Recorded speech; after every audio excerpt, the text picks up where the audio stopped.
Shalom Aleichem, salam sejahtera di dalam nama Tuhan Yesus Kristus.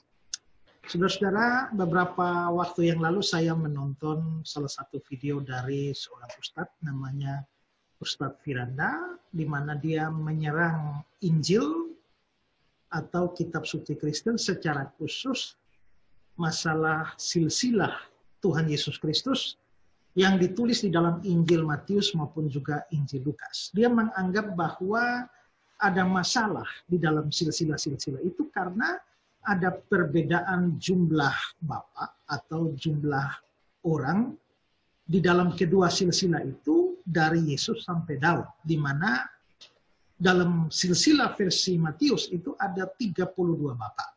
Sebenarnya ada 27 yang sudah saya koreksi. Sedangkan dalam versi Lukas itu ada 42 bapa. Jadi ada perbedaan jumlah orang di sana. Dan menurut dia itu adalah sebuah masalah. Dan membuktikan bahwa memang Alkitab ini atau Injil itu bukan dari Allah. Nah, terhadap pandangan seperti itu atau serangan seperti itu, saya sudah memberikan jawaban. Saya berikan beberapa jawaban. Yang pertama, saya jelaskan bahwa itu bukanlah kontradiksi. Itu adalah perbedaan. Yang namanya berbeda itu tidak harus kontradiksi.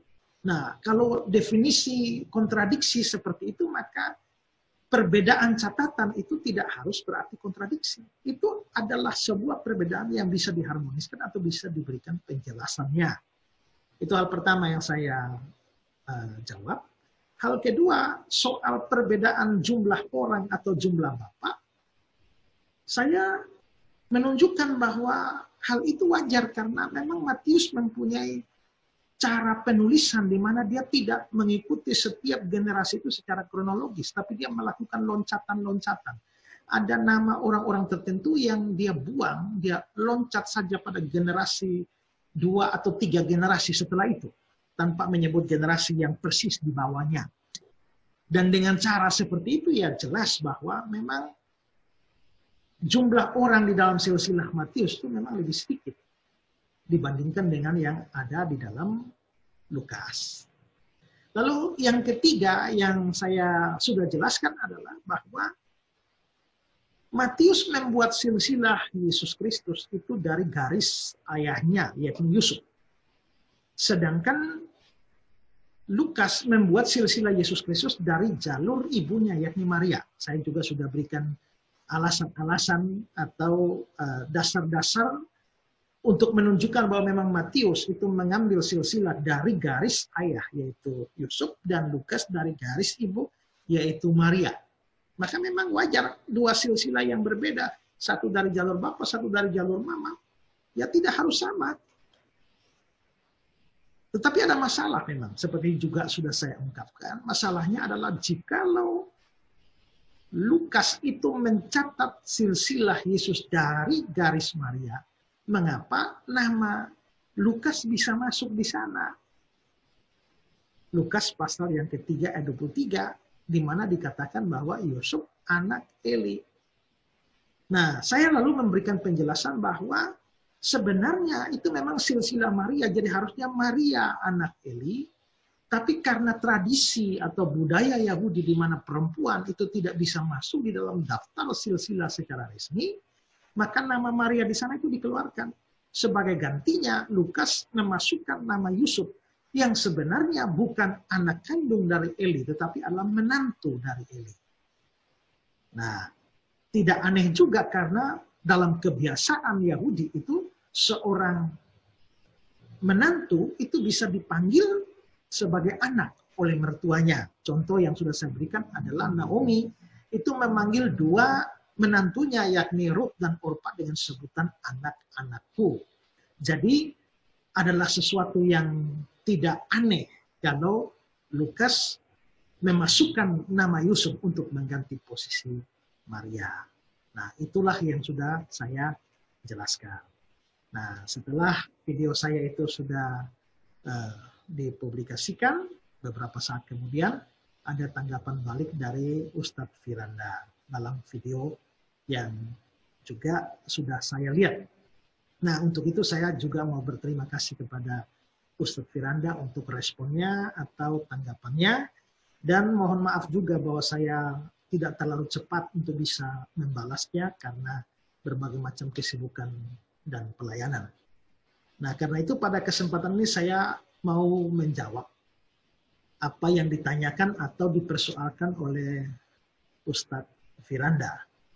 Nah, ada beberapa hal yang ditanggapi oleh Ustadz Firanda ini dan saya membahas satu persatu. Yang pertama adalah bahwa terkait dengan penjelasan saya soal metode penulisan Matius, di mana Matius melakukan beberapa loncatan di dalam penulisan silsilahnya, lalu Ustadz Firanda ini meminta saya untuk menjelaskan bagaimana sistem penghapusan yang Matius lakukan itu bisa sejalan dengan silsilah yang ditulis oleh Lukas. Atau dengan kata lain begini, coba saya jelaskan. Loncatan-loncatan Matius itu seperti apa? Sehingga akhirnya silsilahnya menjadi klop dengan silsilahnya Lukas itu. Lebih jelasnya, mari kita lihat videonya Ustadz Firanda. Pak Pendeta Esra Soru ya meluruskan saya.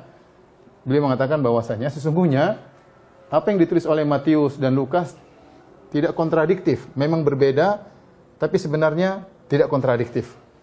Kenapa? Beliau jelaskan, ya, bahwasanya Matius tatkala menghitung Bapak sampai ke Daud, silsilah Yesus sampai ke Daud atau silsilah Yusuf sampai ke Daud, Matius melakukan sistem meringkas nasab, ya.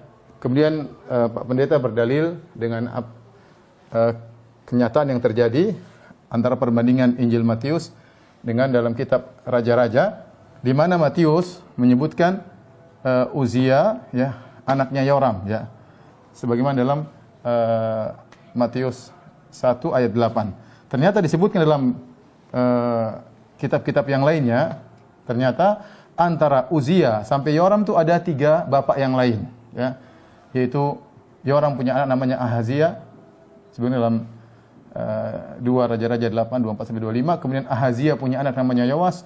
Yoas punya anak namanya Amazia. Amazia punya anak namanya Azaria atau Uzia. Jadi ternyata Matius ketika menyebutkan Uzia anak Yoram, ya, dia telah menghapus 3 bapak. Ya, ini metode untuk mudah mengingatkan, ya, untuk mengingat sehingga disebutkan tokoh-tokoh yang penting, ya. Jadi Uzia anak Yoram 3 bapak dihapuskan. Kita setuju dan kata beliau ini adalah kebiasaan orang Yahudi. Saya katakan bukan cuma kebiasaan orang Yahudi saja, bahkan kebiasaan orang-orang Arab pun demikian. Terkadang menisbahkan seseorang kepada bapak yang dekatnya, terkadang kepada bapak yang jauh.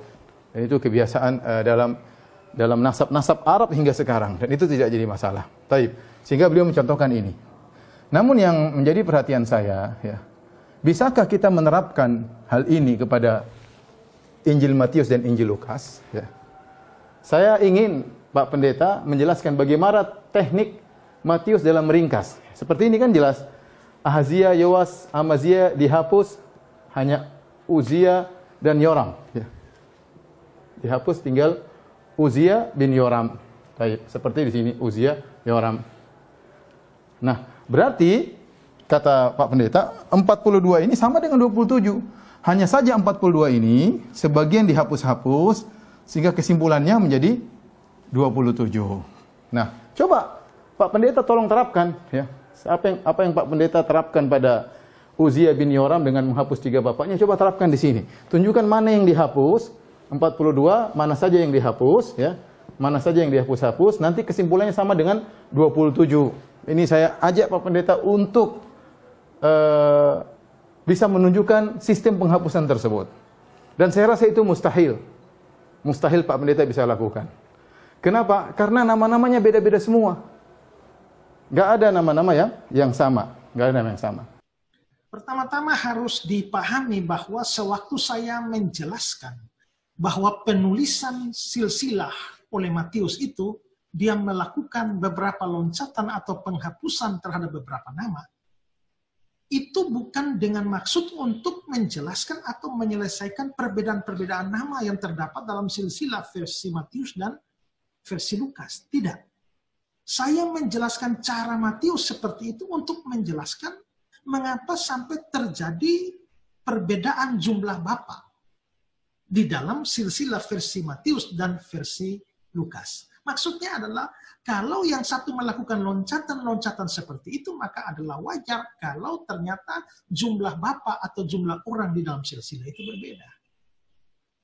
Sedangkan untuk persoalan perbedaan nama di antara kedua silsilah itu namanya beda-beda, itu saya buktikan dengan mengatakan bahwa Matius menulis silsilah Yesus dari jalur Yusuf. Sedangkan Lukas menulis silsilah Yesus dari jalurnya Maria. Karena itu wajar maka nama-nama di situ menjadi berbeda. Karena itu menurut saya permintaan Ustadz Firanda ini tidak relevan. Kecuali saya mengatakan bahwa semua perbedaan jumlah orang dan juga perbedaan nama itu disebabkan hanya oleh satu hal, yakni karena Matius menghapus sejumlah nama atau melakukan loncatan-loncatan. Tapi saya tidak mengatakan itu. Saya juga berikan dasar yang lain bahwa Matius itu menulis dari jalurnya Yusuf, sedangkan Lukas menulis dari jalurnya Maria. Jadi sekali lagi, permintaannya Ustadz tidak relevan. Ya. Kedua, saya ingin menjelaskan mengapa terjadi perbedaan atau mulai terjadi perbedaan itu bagaimana jalurnya atau bagaimana caranya. Nah, ini terjadi karena setelah Daud, Matius melanjutkan silsilah Yesus itu melalui jalur Salomo. Sedangkan Lukas itu melanjutkan silsilahnya dengan jalurnya Nathan. Nah, kita bisa melihat ini ya di dalam Matius 1 ayat 6 dan ayat yang ke-7. Daud memperanakan Salomo dari istri Uria, Salomo memperanakan Rehabeam, dan seterusnya. Rehabeam memperanakan Abia, Abia memperanakan Asa.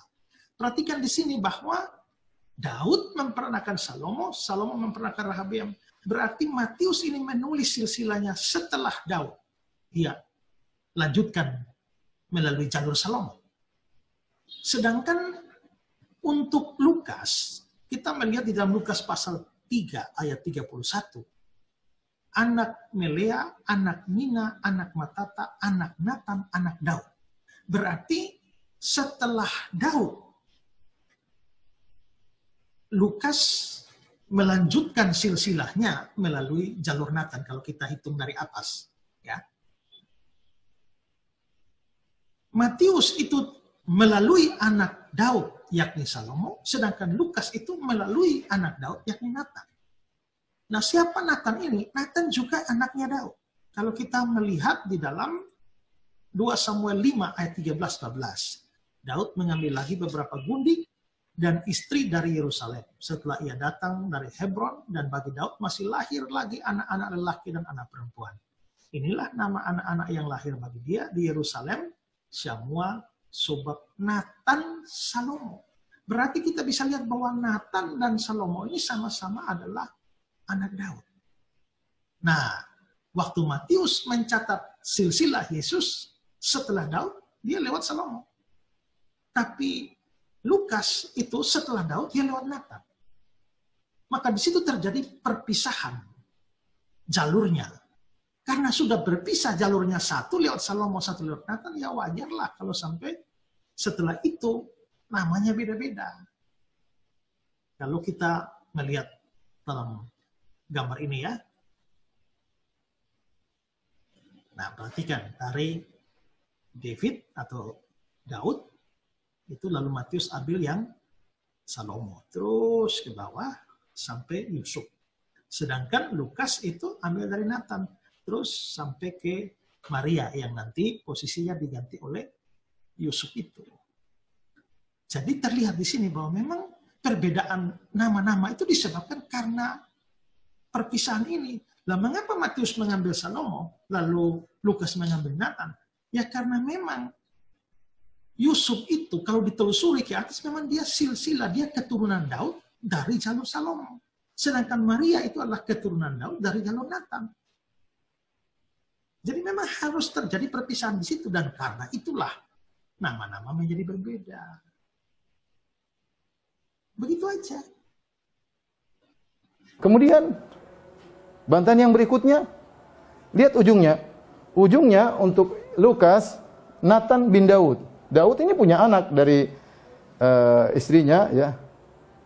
Ada 4 anak, diantaranya Nathan dan Salomo. Ya, tentu Nathan bukan Salomo, ini Sulaiman bin Daud, ini Nathan bin Daud. Lihat, yang dari Lukas kembali kepada Nathan bin Daud, yang dari Matius kembali kepada Salomo bin Daud. Ini jadi 2 jalur yang berbeda. Karena Nathan bukan Salomo. Ini bantahan yang kedua. Sebenarnya tidak bisa disebut sebagai bantahan, justru mendukung saya. Memang Salomo bukan Nathan, Nathan bukan Salomo. Kecuali kalau memang asumsinya memang itu satu jalur saja, satu silsilah dari satu jalur, ya memang jadi masalah. Karena mengapa? Yang satunya habis Daud Salomo, yang satu habis Daud Nathan. Jadi memang jelas bahwa itu memang 2 silsilah berbeda. Karena satu lewat Salomo, satu lewat Nathan, ya jelas 2 silsilah berbeda. Makanya namanya beda-beda. Jadi apa masalahnya? Pak Ustadz tidak sedang membantah saya, tapi malah memberi dukungan bagi saya untuk menunjukkan bahwa memang itulah alasannya kenapa nama-nama berbeda. Karena itu 2 silsilah yang berbeda. Beda jalurnya. Ya, karena waktu sudah larut malam, jadi saya harus berhenti. Jadi tanggapan saya sampai di sini saja dulu. Nanti saya akan lanjutkan lagi untuk menanggapi pertanyaan-pertanyaan atau kritikan-kritikan yang lain dari Ustadz Firanda. Dan saya harap Ustadz Firanda jangan dulu menanggapi sampai saya selesai. Setelah saya selesai, saya akan sampaikan saya sudah selesai, lalu Ustadz boleh memberikan tanggapan baliknya lagi. Baik, semoga apa yang saya sampaikan ini menolong saudara-saudara Kristen dan God bless.